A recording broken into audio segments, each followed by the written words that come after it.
Hi, and welcome to Femina and Grazia's Virtual Beauty Carnival. I am Shriya Zamindar, the Senior Fashion Features Writer from Team Grazia, and I'm conducting a very special session today with some of the most popular faces that you might have seen on your Instagram feed. With over 1 billion active monthly users, Instagram now is one of the most influential social media sites in the world. And it's undoubtedly the biggest face that shapes beauty trends today, and even runway trends for that matter are shaped based on what's trending on Instagram. So to deep dive into this newest trends and talk about where beauty is headed for millennials and for Gen Zers, we got Instagram's biggest beauty influencers. Please welcome our esteemed panelists who will be chatting about all things beauty today. I'd like to introduce to viewers our first guest on the panel, beauty content creator and entrepreneur Malvika Sitlani. Malvika is one of the most popular names in the beauty industry. She started as a model who was first seen on India's Next Top Model. She's a health freak and a beauty influencer, and she's also a successful entrepreneur. Malvika is the founder of beauty brand Basic Beauty, which is offering today scented candles to a recently launched body oil, and the brand has successfully become the best beauty luxury brand out there today, which is also sustainable. So teaching us the best of beauty and skincare, we welcome Malvika to the panel. Our next guest on the panel is Aanam Chashmawala, content creator and founder of Wearified. Aanam is probably one of the first names who started beauty blogging, even before beauty blogging was a thing on Instagram. She is a blogger who began a journey in 2011 with the popular blog What, When, Where, and she has since then expanded her prowess to include everything from fashion and beauty to travel and lifestyle. And due to this diverse nature of her work, she has also branched out to the field of entrepreneurship with a new beauty brand venture, Wearified. Today, Wearified is her hugely successful makeup brand with a phenomenal range of lipsticks. And while she runs this mammoth business, this multi-hyphenate content creator also established an Instagram thrift page where every purchase is directed towards COVID relief. We're elated to have you on board, Aanam. The third guest to join our panel today is UK-based Ankita Chaturvedi, who's a beauty content creator and makeup educator. She's simply the epitome of beauty and wellness. You can find every hack and every new beauty product tried, tested, swatched by Ankita, whom you may know on Instagram as Coralista Blog. She started her journey into blogging about 11 years back with an aim to create an inclusive and relatable content. And she's actually an engineer turned entrepreneur. And what makes her stand out is that her content remains relatable to her audience, be it travel or beauty. And most importantly, she aims to make beauty accessible and inclusive to every woman. So now that we have our introductions done, I'd like to start our discussion with discussing, what the trends are. So I'd like to ask you guys, what are the top 2 trends that will be setting the tone for beauty in 2022? Aanam, would you like to take the lead with that? Sure. Thank you for all of the lovely introductions. I think the first trend that comes to my mind that I'm really hoping will stick around for the rest of 22 is clean looks. I feel like that's doing quite the rounds on social media. And I feel like, there's just something magical about when you see just well done, well built skin foundations that then colors can then go on or neutral tones can go on. Something about that just really excites me. I think it has more to do with the fact that we're all embracing our different skin types as much as we are, be it in real life or on social media. And I feel like we're now going into a zone on social media where trends are coming from how we choose to express our individualistic styles of beauty. And I love that about it. I hope that sticks around for the rest of the year or more. Yeah, absolutely. What do you think about that, Malvika? Yeah, actually, I'd like to add to that. She's spot on. I think so. After the lockdown, the clean skin makeup is here to stay for a while, I think. So that is one definitely. I personally think that brows are going to change the game this year for me. It personally changed my brow game. Like last year, in fact, I just was confused about brows, and slowly brows picked up really well. And I think more sparse bushy brows are going to be the big thing this year, along with clean makeup, because that feature stands out again.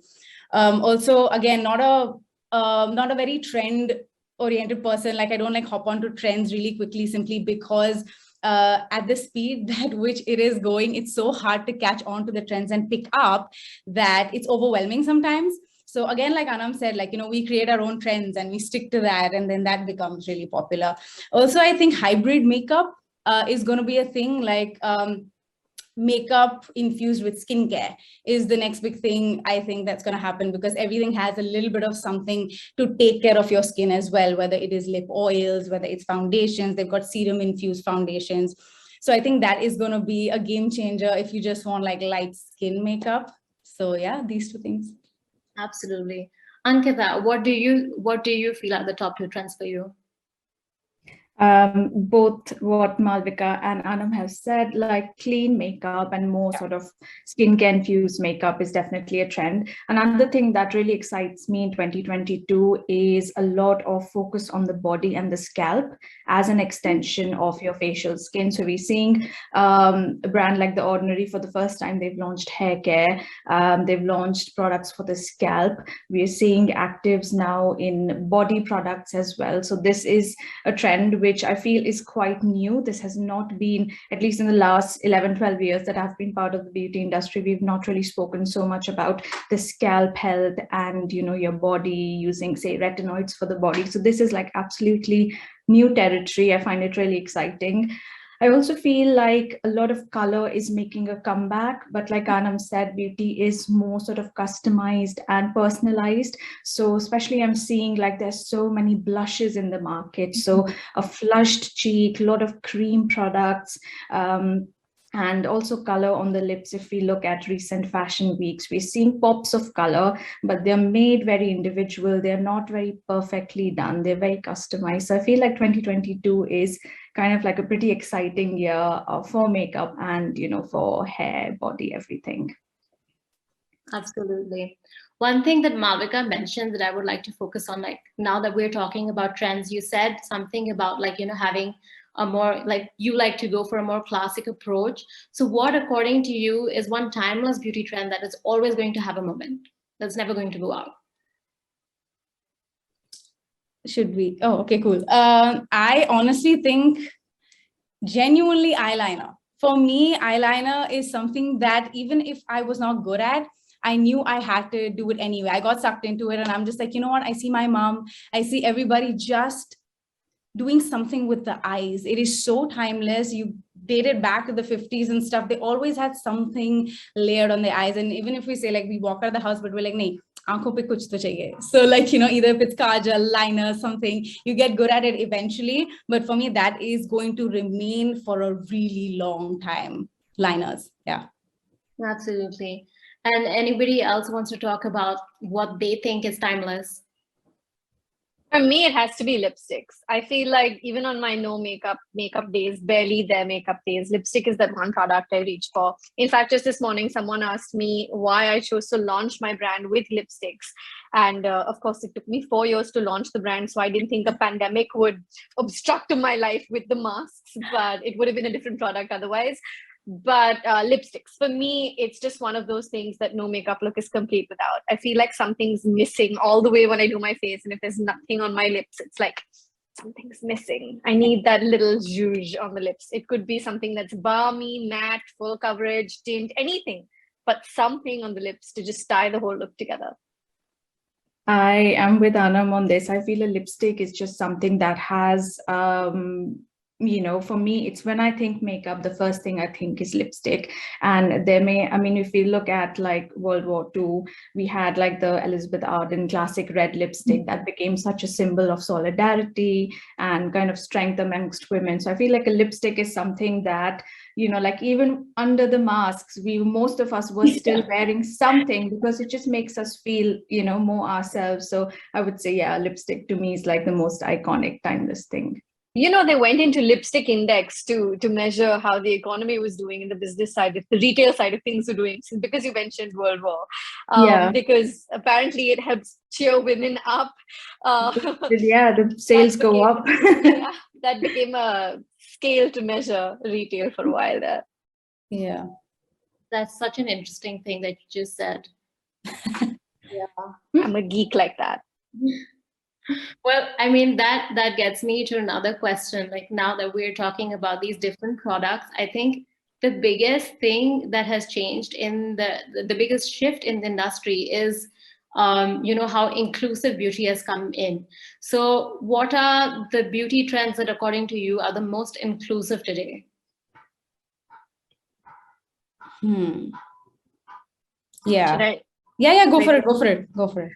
When you say beauty trends, I'm sorry, but as a creator, my mind immediately goes to like beauty driven content trends that are happening on social media. That's just instinctively what I tend to think of first. Yeah. And one of the things that I'm seeing a lot of these days that I'm actually really enjoying to watch, the trend may not have worked out for me, but I'm really enjoying watching it, is where people are using their brow pencils as lip liners. And then they're going into their blush shades to fill it in. I literally tried that hack earlier today and it did not work for me. I did not like how it worked out on me at all. But I think it looks so beautiful, and I think it's working even more on the deeper skin tone. So I'm looking at it as inclusive on that side for sure. But I think it's stunning to look at, and I think it's very, very inclusive.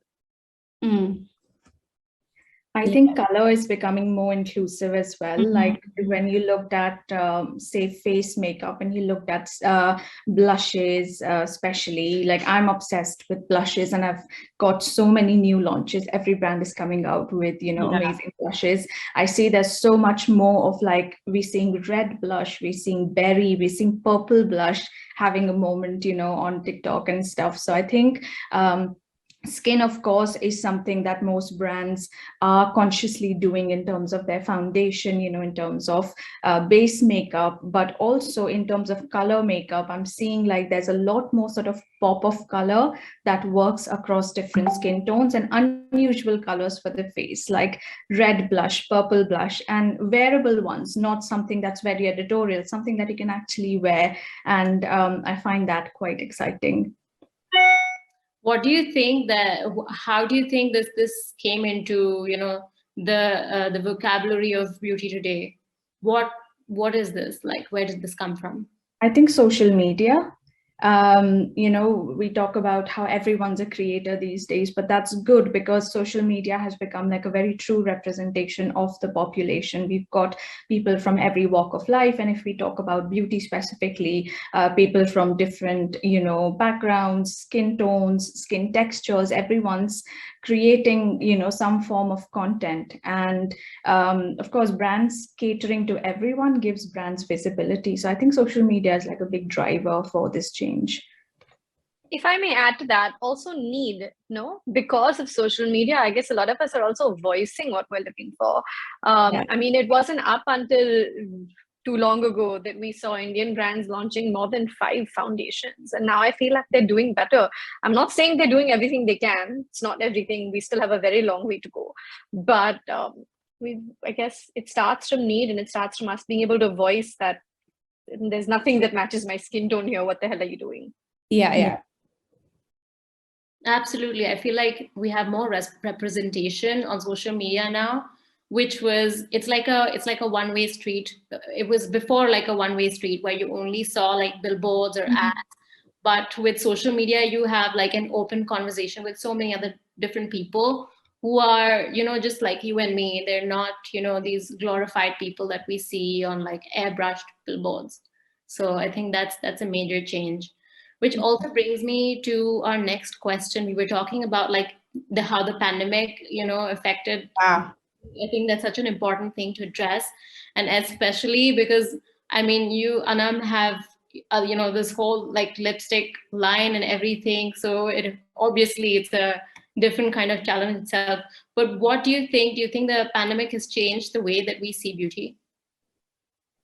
I do think the pandemic has changed the way we see beauty, and I'm glad that the pandemic has changed the way we see beauty. I feel like, I think, Malvika, you mentioned a while ago, skincare infused has become so big. And I feel like that's also some credit needs to be given to the fact that a huge part of the population was looking more at skincare than makeup. So now when we are looking at makeup, we're valuing the makeup that has skincare so much more. Like I gravitate more towards makeup that has skincare benefits now. Like I like the lipsticks that I formulated, for example, come with like benefits like vitamin E and jojoba. And that's because I realized that so many people that are using products are talking about the grievances that they have in terms of, hey, this is great, but so and so product is great in color and lasts long, but it's drying the hell out of my lips. I was noticing all of that feedback over the past few years, and I feel like the timing of skincare infused makeup, or the timing of the fact that we're looking at makeup from a very this is beautiful, but does it fit into my everyday life point of view? That filter is great. It's fantastic. Yeah, definitely. Like, honestly, it has taken a radical change. Like you said, the lockdown, the whole pandemic situation. I feel like, we've gotten time to actually look at our real skin. Let's be honest. Like, we didn't feel the need to wear a mask and go out, the whole triangle concealer and double foundation, all of that. Even I used to do, right? Like a lot of it, like a full beat face, right? While that is amazing too, we have our moments for that as well. But I feel like now we've had the chance to be kinder to ourselves in the lockdown, and also had a chance to reflect on inner beauty. It's become a part of our beauty routine. Have you noticed? Like now more of like meditation, or also like taking the time to do your makeup, just a little bit of skincare, body care has changed. Now we don't like get out the shower. We're like, okay, let's do a body scrub. Let's do a quick body polish. Like we've gotten the time, and we've put in like, we had this like moment to take for ourselves, which we have had 2 years for now. So it's become organically infused into our skin care routine and beauty routine. And I feel like exactly like Aanam and Ankita are saying, like it's all about the skin. And the kinder we are to our inner beauty and outer beauty, it is continuing, luckily enough. It's changing for the better. So I think if you don't put on like a heavy concealer and foundation and get out, it's okay. And people are finding that, okay, they're finding themselves to be confident without that, the whole mask situation. So it has changed the way we look at makeup products in general as well. So it's an exciting time to be in the industry right now, truly. Yeah, and I feel like what Malvika said, like there's kind of more acceptance and encouragement to be imperfect. So we're not doing as much of full coverage. We're doing more sheer these things. And I also think like, for a while, everyone kind of stopped wearing makeup. Everyone was doing skincare, but now that makeup is kind of coming back, it's coming back in a very personalized way. There's still color, there's still like excitement in terms of mascaras that stack, like the new MAC stack launch, but it's a bit more imperfect. It's not as full face, it's not as exhaustive. It's a little more sort of, you can pick and choose, and whatever you do is okay.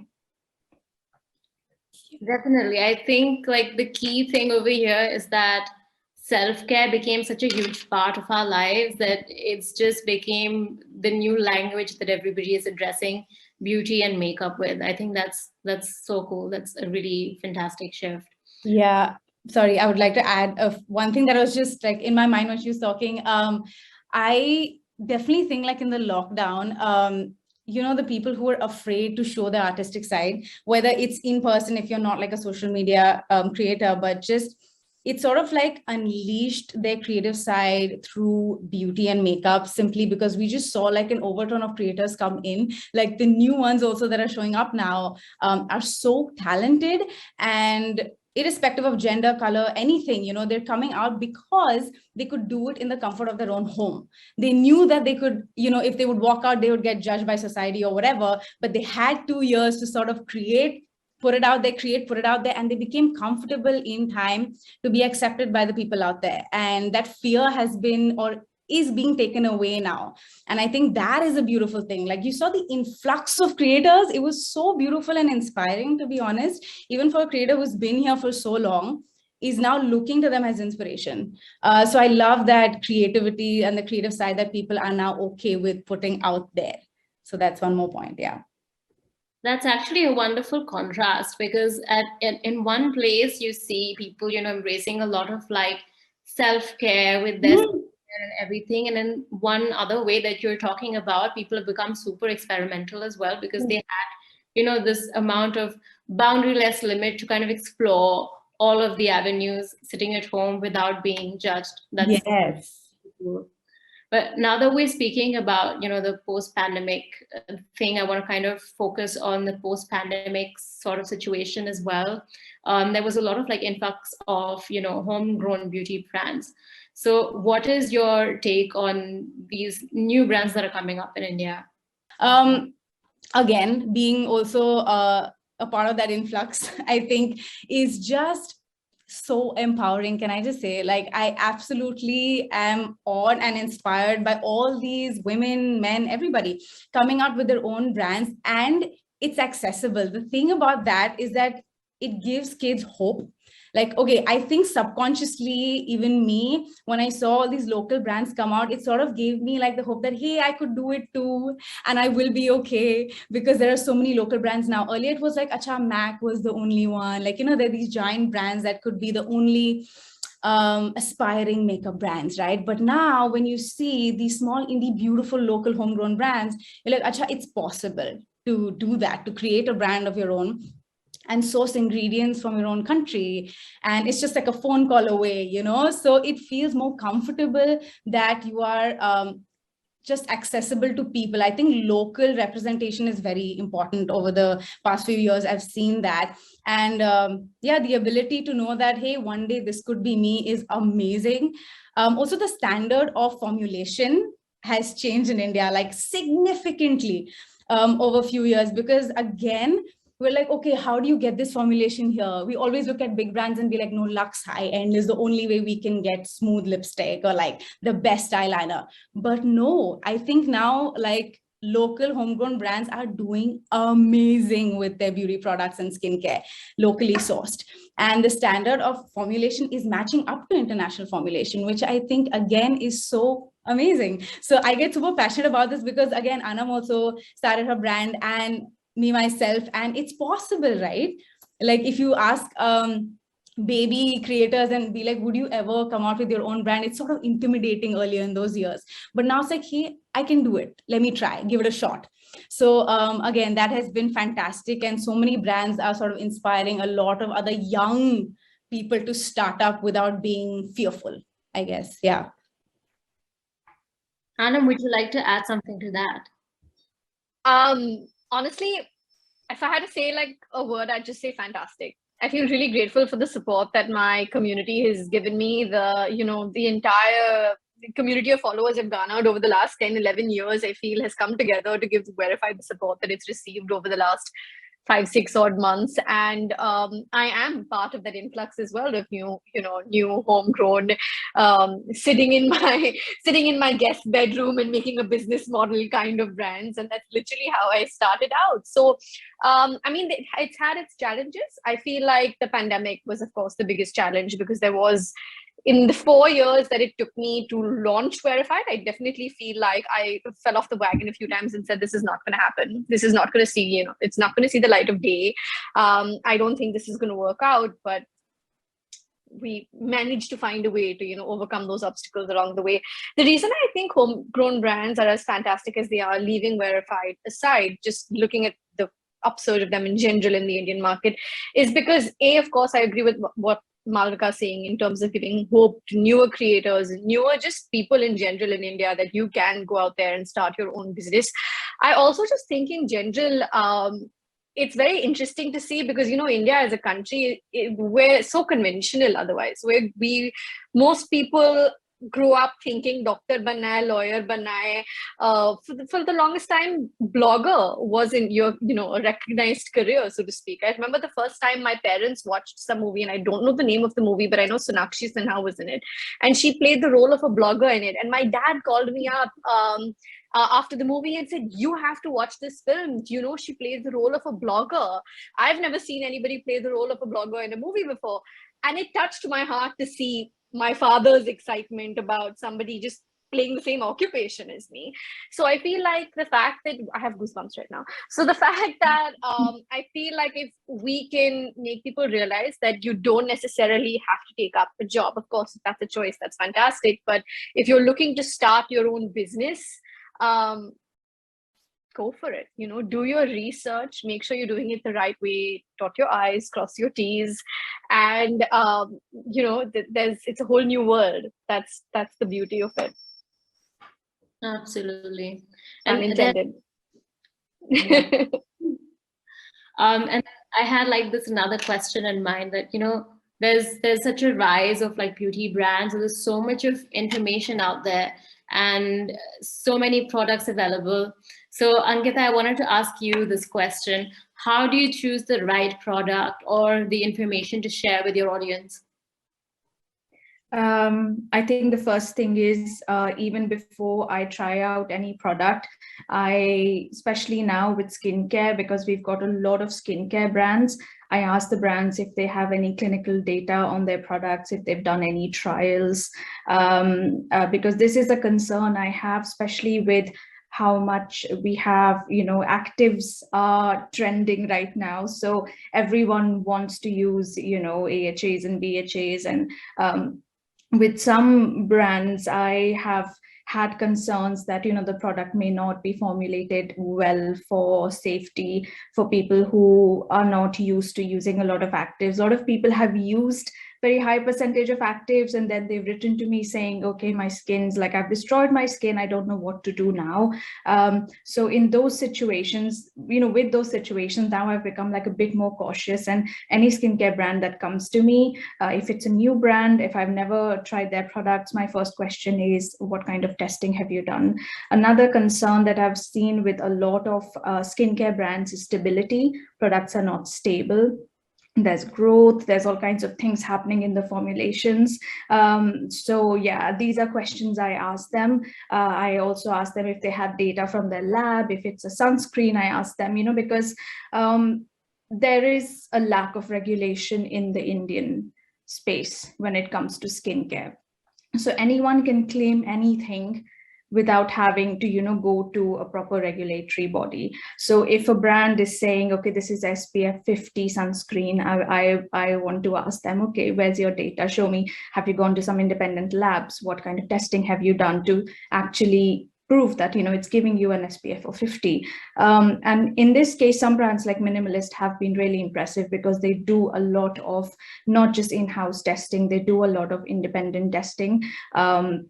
So yeah, I ask these questions when it comes to skincare because I've become a bit more cautious after having tried out products that I didn't feel were very good, that didn't suit my skin, and getting a lot of feedback from my viewers as well. Next stage, when I'm happy with what they're doing, I'll ask them to send me the products and I'll try the products out for myself. And here I want to see, okay, do I like the texture? Especially in makeup, it's very important that, you like using it. The texture feels good on your skin. If there's any fragrance, if there's no fragrance, it should feel good to use. That's kind of part of the whole experience of using makeup. So I'll try it on myself. If I don't like it, if I don't want to go back and use it again, then I don't talk about it. So yeah, products that are kind of safety tested, that are formulated well. And also, I also really appreciate when, brands have sort of a long-term vision. And that is something that really draws me to a brand. So brands like that who have a long-term vision, who want to make a difference in the space, I'm excited to work with them.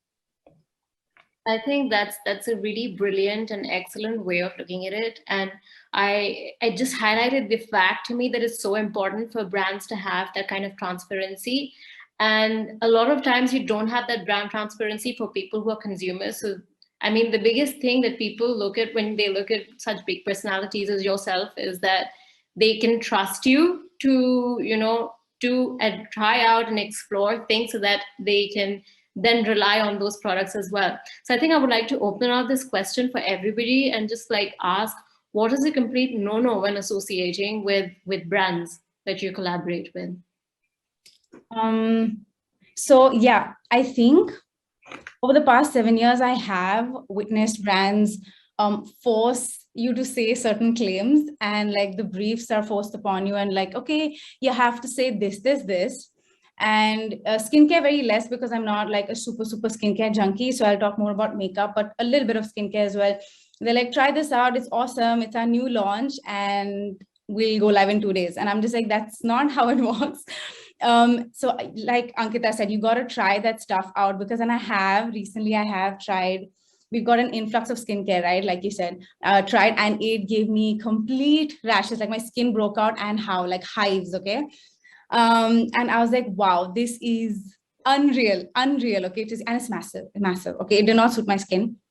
And so I'm like, there's no way, right? So they come back to you and be like, you can say you felt this, so they give you sort of like your experience of the product. And for me, that's a no. Like, it's been over the past few years also, they tempt you a lot with the kind of commercials they'll give you, etc. And you gotta say no, because like you said, the kind of trust they put on us as creators also, it's very pressurizing. But your credibility stands at the end of the day. If you don't live up to your word, it can be really harmful overall, and I know you're just one skin type, but then be dedicated to that skin type. Then be like, hey, no, but I am a dry skin, I can't speak for oily skin, so you can't know for oily skin, dry skin combination. It's impossible to know for all, if you're not like a skincare junkie, you wouldn't know that. But then yeah, so I think that is it puts me off a lot when a brand tries to do that to me, and then I don't go ahead and work with them for any other project in the future. Yeah, it's very easy for me to say no these days. It's become very easy because the audience, literally, you tell them like, this is awesome, they will buy it. And then you're like, oh my God, that hard-earned money is gone into that product. And there's so much ROI for that brand, but then you don't go back to the brand yourself, which is really terrifying. So anything that goes into my staples drawer after like a week or two or a month, I'd be like, okay, it's worth mentioning. वो staple वाली drawer सबके पास होता है ना, वो makeup drawer, your skincare drawer, it goes into that drawer like a new addition, worth talking about, because you're grabbing onto it again and again. So I think those are the two things I keep in mind. For me, one of the things is, and it's kind of phasing out of the market now, is anything to do with skin lightening. I think fairness and everything, brands are starting to realize, okay, that's not acceptable. But I'm still seeing brands, doing intimate lightening, intimate tightening, that sort of a brand. I'm absolutely like not going to work with. Unreasonable claims, 36 hours of wear of foundation, no one wears that. I especially like with skincare and things, I'm more cautious, and I tend to have like, a lot of back and forth with brands, because skincare and hair care as well, because especially hair fall is something where a lot of brands will try to want you to say that this stopped my hair fall, and I'm like, I've had the product for 10 days. How can I say, okay, I've seen a big change in my hair fall? Earlier I used to have massive amounts of hair fall. So like what Malvika was saying, there are certain things, there's some sort of unrealistic expectations. Like recently I had to tell a brand, okay, they sent me a brief and I said, listen, what you've sent me is like an actor's script, okay? I'm not an actor. You want me to play out a scenario which is not true for myself, like something happened to my hair and then I tried your product and everything changed. I said, okay. And it was so hard for me to make them understand what I mean by, okay, my content is more sort of organic. And my viewers know for a fact that sort of condition I've never faced. So yeah, like actor scripts are what being sent out a lot, and that is something that is I am like absolute no. Like even if the collaboration doesn't go for doesn't happen, that's fine, but the brand has to understand what you do. You're not an actor. Yes, good point. Yes. I think for me, it would be a hybrid of what both the girls have said. Anything to do with lightening, anything to do with extreme weight loss, anything to do with have these sweets and candy and gummy bears and your hair fall's going to stop. That kind of stuff doesn't fly with me. And I feel like now it's come to a point where my team doesn't even bring it to me to make sure we can reject it. Now it's just reject that inquiry. Like, that's it. We're good. We're done. Ankita, I have a feeling you and I were sent the same brief while you were describing that, because again, when I'm sent scripts, it's a no-no. Like, I'm one of those people who likes to write my own briefs and my own video concepts. It's not even something I let my team do. I like to write my concepts and my flow on my own. I had a similar instant, which is why I'm saying I think we were saying the same thing. I said, you're looking for a comedy content creator. You're not looking for a beauty content creator. This is great and it's funny, and I'd love to watch a comedy content creator do it, and I'd hit like on that. But it's not on brand for me. Aanam wouldn't talk like this, and this is not the way I intend to sell your product, as fantastic as your product might be. So I think that, I appeal to brands watching this, I guess, through your medium, which I'm doing on the fly on the side on my own. Otherwise, is that don't treat your content creators as production houses or models and actors. We have our own tone of voice, and we speak in a way that's most organic to us, that our followers relate to, which is why we've been able to build the communities that we individually, even have. So let us stay true to who we are and what we sound like and how we'd organically share our opinion. And I feel like you'd be surprised with how high your ROIs could go if you just let a content creator stay true to their personality. So yeah, that for me, those are the no-go zones. That's a really brilliant point. And it kind of it brings me to the next question, which is everybody thinks it's easy to become an influencer, but just like you pointed out, Aanam, there's so much that goes into it, from ideation to the creation, the execution, everything.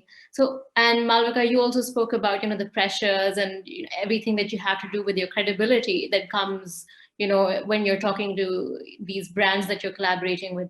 So what are some of the challenges that you faced as an influencer? Again, so I overshare a lot on my social media, right? That's me as a person in general, offline and online.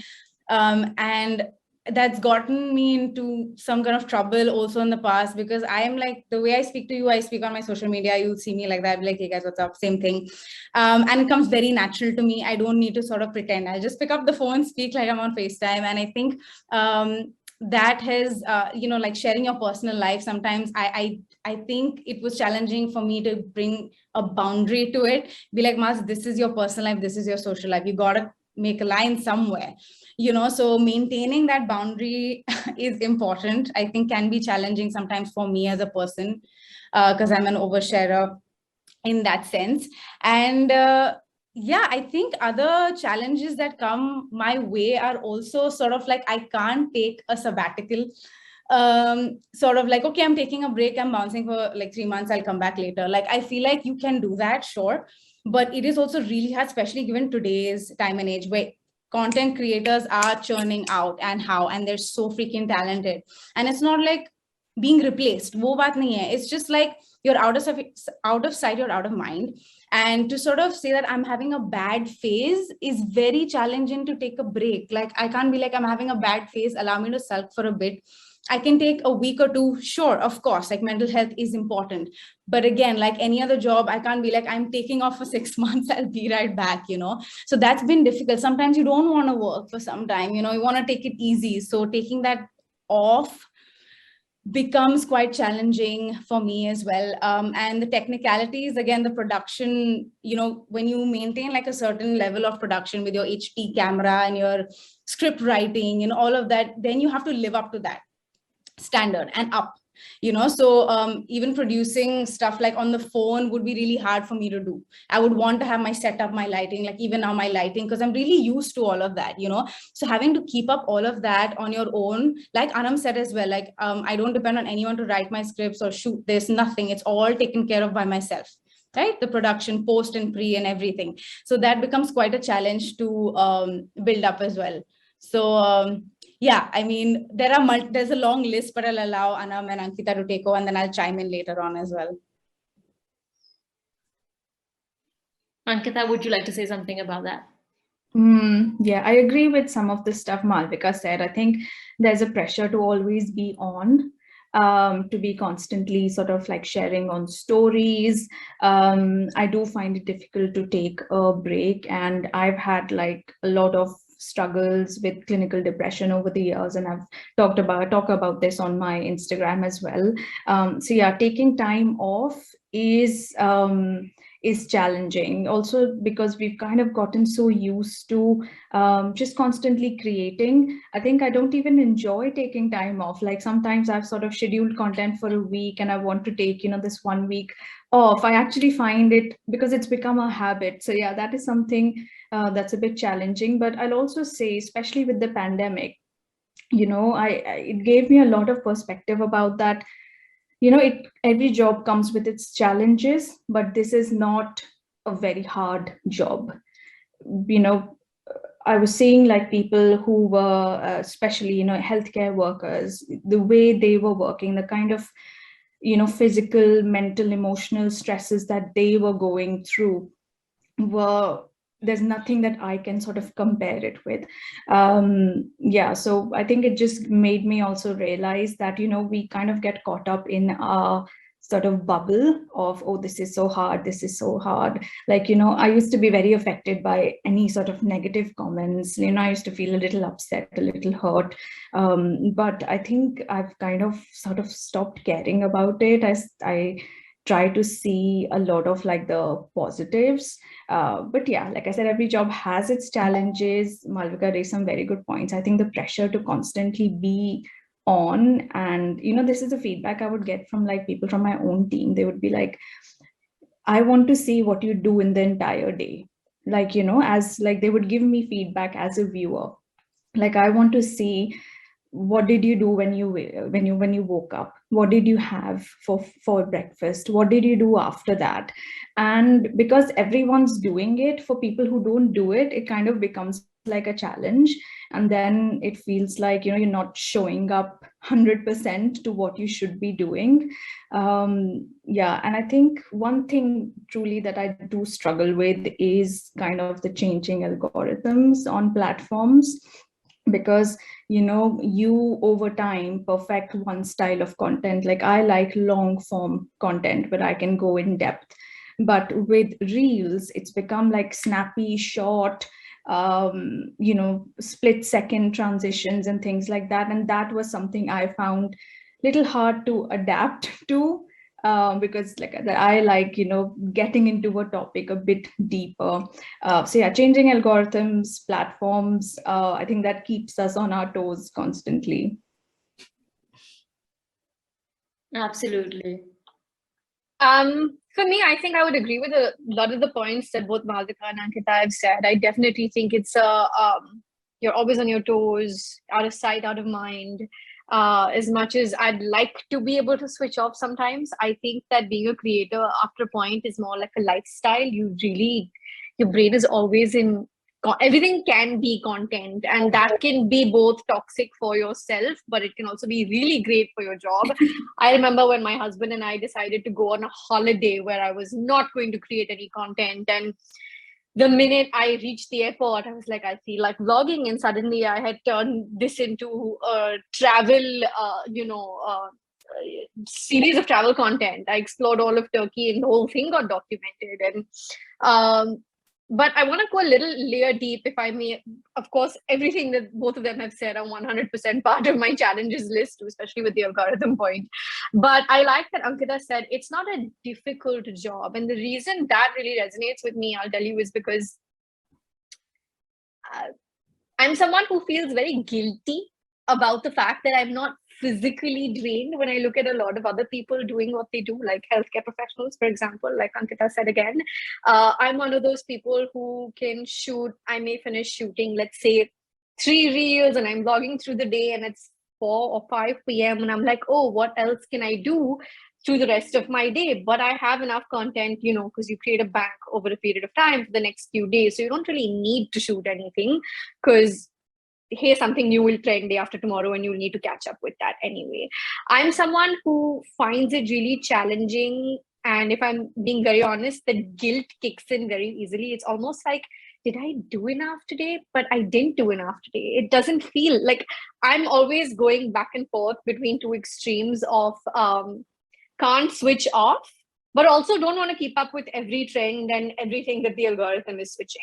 So I feel like I love my job and I'm very grateful for my job, but I also think that because of the true nature of being a full-time content creator, and I've been around since before Instagram. I've been around since when Facebook was the big thing, and we used to write WordPress blog posts, and this is 2010, 2011 I'm talking about. So for me, it's that constantly walking on eggshells on what's going to change next and how do I have to keep up with it next, and am I doing enough or am I not doing enough, or do I give in to every trend, or do I just stick to what I love?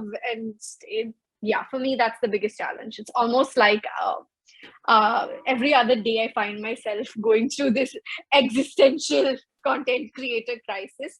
I don't know if anybody who's not in the field will be able to relate to it, but to me, it's like I'm always feeling split into too many different parts inside my head. And that to me is the biggest challenge and something that comes up a lot in therapy, for sure. How to deal with guilt 101. And I mean, that brings me to, ask you how do you maintain your niche then? Because clearly, the market is getting so competitive. There's so much going on out there. So how do you maintain your niche then? Honestly, Ankita said that, these like reels, matlab, aise transitions, I have tried it. It is hard because again, I also shoot 30-minute, 40-minute videos on YouTube, right? I'm long format girl as well. So it has become hard, but again, I think we're all so true to who we are as creators right now, at least the ones who are here, that we still stick and hope that our loyal followers over so many years stick with us as well. And they have, which is the best part about being authentic, right? Because you're so real and you're like, they know ke nahi Maz reels suit nahi karte tujhe. It's not going to be your thing. So I'm like, guys, I've tried reels, but I can't do it. But here you go. Here's another like. So I think connecting with your audience on another level and being honest, being authentic, ki mujhse nahi hoga, I think is what kept our following going strong for so long, right? And they used to a certain kind of Maz, Aanam, Ankita for so long that if you suddenly see a turn, they'd be like, oh, ye kya hua? Like, this is just like a sudden twist and they've changed. And why have you changed? But it's growth. It's like you're trying different trends, no problem. You're trying the reels, you're trying to do your best, but then you come back to what makes you who you are. And I think that is important. And also for me, heavily sticking to beauty, I think people resonate with me with beauty more than like any other like lifestyle stuff, because I do a lot of education on beauty as well, like, right? So I break these pieces down and I do a lot of like educating on why we do certain things, why I'm putting this concealer under my eye in quick format as well, because now I know I have taught you the 40-minute version on YouTube. Let me try and do it in 2 minutes and teach you how to do the concealer trick, right? So I tried that. So that's what keeps them going as well. So that's my niche, the heavy beauty thing, and also trying to remain authentic as much as I can. I think you can just do your best and hope that they stick with you. And I think they will, because we're like long time content creators. Yeah. That's interesting. Ankita, I wanted to ask you this question. I mean, people look at you a lot for inspiration for makeup, but where do you get your inspiration from? I follow a lot of makeup artists. And I just love their content. There's recently like this Israeli Mac makeup artist I started following. Her handle is Net Art, and she does like such beautiful stuff. So for me, I think even though I may not do very creative makeup, but I like following makeup artists because I like the finesse in their work. I like the techniques, and I also feel like, my expertise should grow. So if I look back on a video from 3 years, 4 years ago, I want to feel like, okay, I've grown in terms of not just like how I create the content, how I am as a person, but also in terms of my skill. So for me, skill is something I really value. I get very inspired by. So yeah, I follow a lot of makeup artists on Instagram. Yeah. That's interesting. Malvika, what is your inspiration? Again, content creators, man. I freaking love creators like Desi Perkins and Patrick Ta, who's a makeup artist, Patrick Star.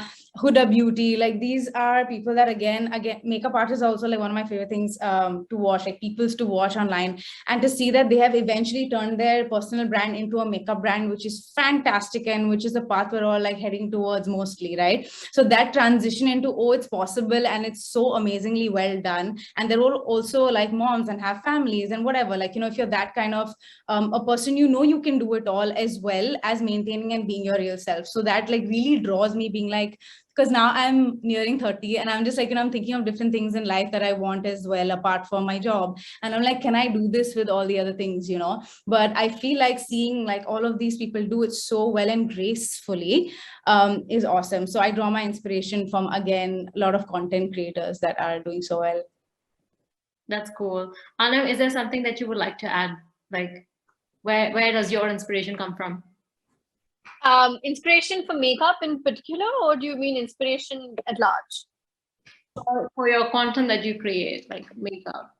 I feel like a lot of the content I create, if we're speaking of like makeup or when it's like colors, I feel like I see that from everywhere. I remember I saw something, I was looking for a friend, very close friend of mine's getting married, and I came across these pink and yellow garlands for her wedding. And today when I woke up and I sat down to plan my, you know, shooting for a video, and I landed up doing a pink and yellow eye, and without realizing, now that you've asked me, I'm realizing, oh, I chose those pink and yellow roses for her garlands, and clearly that's stuck in my head, and I'm sitting here with a pink and yellow eyeshadow look. So I don't think I get it from any place in particular. It's just different things that sit with me. And I guess when I like something, I see it, different things inspire you in different ways. As a content creator at large, I guess if I had to answer, I would just be like, I think I just go with my instincts. I mean, I've been doing this since before it was an industry, or before I realized that this would be a career. This was a hobby, and I was in college when I started.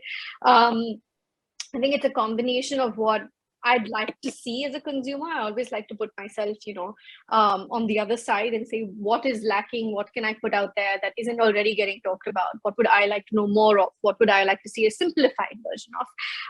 And I think that over a period of time, when you have a fantastic, virtual family, as I like to call them, that also tell you what they'd like, what they'd like to see, it's very, very helpful, because sometimes, as much as you try to put yourself on the other side, you do come from a certain amount of privilege, information, getting first-hand access to things that they don't necessarily know you have access to. So when they ask you, I'm like, oh, wait, that would be for a fantastic video idea. So it's almost like you're answering their questions, but it's also becoming content for you at the end of the day. So it's very intuitive. I like to let it guide me rather than me strategize it in advance. I think that's really interesting. You almost like the thing you said about the flowers and that inspiring your makeup. It's like your skills are coming. You're putting the artistry in makeup there, and then you're letting your viewers kind of guide you in what direction you're kind of going to shape it. I think that's a really good contrast and a combination of how you can kind of put it out there, as well as just bring in your own creativity with it. So with this, we're coming to the end of our session, and I'd like to ask you guys, is there anything that you want to leave the viewers with?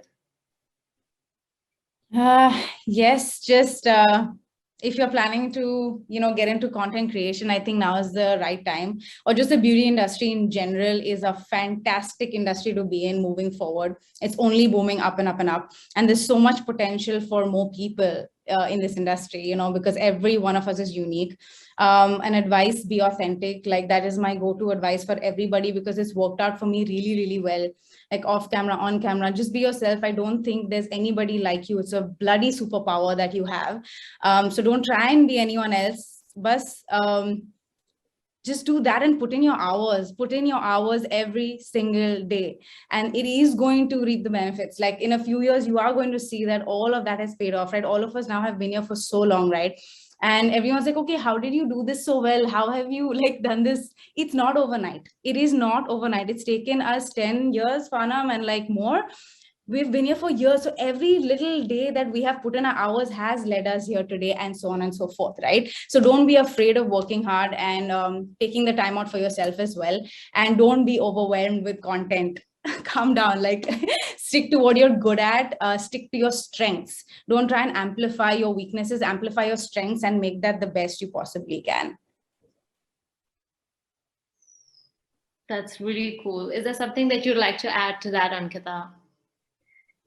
Just say thank you for following us. Thank you for all the support and love. Like, we talked about earlier, this was not, a job 10 years ago, but to be able to do this, I feel very fortunate, and just, thank you for all your support. Well, Aanam, is there anything that you would want to say to the viewers? I echo that sentiment 100%. If you told me 11 years ago that I would still be doing my hobby and that it would be my full-time job and that I would have been able to build a career out of it, I would have thought you're crazy and out of your mind. So I'm just grateful that I'm still around. Hopefully I'll be around another 11 years later. And if you're a budding content creator or whether you're looking to get into the beauty space from a business point of view, don't wait for tomorrow, start now. And I feel like a lot of people have the misconception of any industry being saturated. A word that has really been saturated is saturated itself. I feel like every brand has a different point of view, brings something new to the table. I would say the same thing for any content creator out there. So just don't sleep on it. Do your best. Amplify your strengths, as Malvika said, and put your best foot forward. You won't know till you really give it a shot. So whatever it is you're aiming for, just get to it. Good luck. All right. Thank you so much, guys, for joining today. And we've had such a brilliant discussion on all of the trends and all of the things that you've been going through, the challenges and everything. So it's been a lovely conversation. Thank you. Thank you for having us. Thank you. Thank you for having us.